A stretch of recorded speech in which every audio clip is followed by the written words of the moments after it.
Canadians should be prepared for challenges and sacrifices, according to Prime Minister Mark Carney, as his Liberal government prepares to table its first budget under his leadership against the backdrop of a contentious trade war.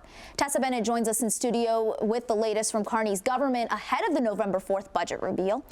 Tessa? Manisa, while delivering an address to university students in Ottawa last night, Carney said we won't transform our economy easily or in a few months, but reiterated his government's commitment to cutting waste and increasing our non-U.S. exports over the next few years. We will make generational investments with a plan to protect our communities, our borders, our way of life. We will build a stronger economy where everyone has a chance to get ahead. Prime Minister Mark Carney promised Canadians the fall budget would stimulate unseen levels of private sector investments and outlined an ambitious goal to double Canada's non-U.S. exports in the next decade.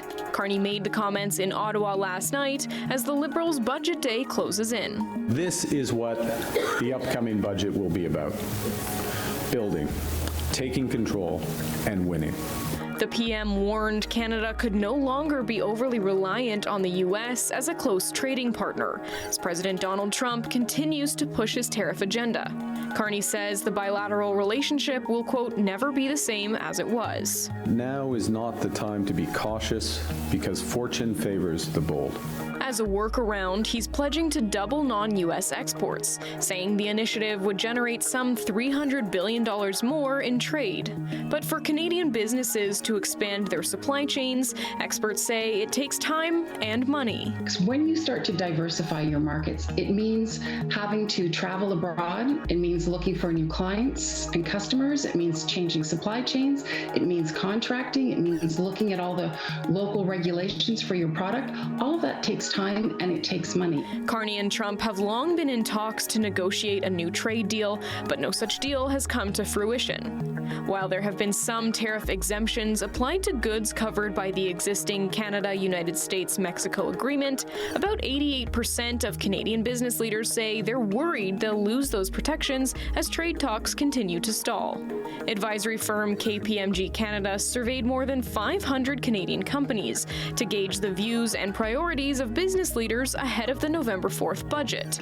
And the general consensus is they're looking for government support. When you look at Canadian companies, yes, they understand that they're going to have to pay a tariff moving forward, because I think there is a recognition. Over 80% of them said that they expect tariffs are here to stay. But KPMG's Joy Knott says there are alternatives to avoid tariffs altogether. Canada has 15 free trade agreements with 51 countries. 60% of the world's GDP.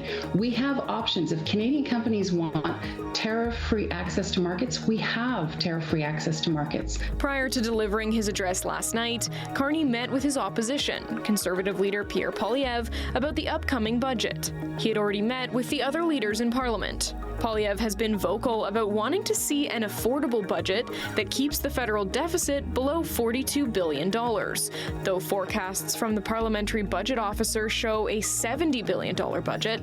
Poilievre said of Carney's Wednesday night address, "We got the normal buffet of broken promises." So what did we find out?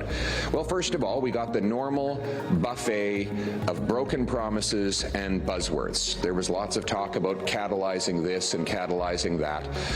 There was a new promise about doubling exports to non-U.S. markets, all while he refuses to even support the one single thing that would actually export more of our resources to those markets. He's still not stating his support for an oil pipeline to the Pacific. Desjardins estimates the federal budget deficit will be the highest in 30 years outside of a recession or pandemic. The firm suggests when the budget is tabled, Canada's goal to up defense spending will take center stage, flanked by expenditures on infrastructure, housing, and tariff-impacted industries.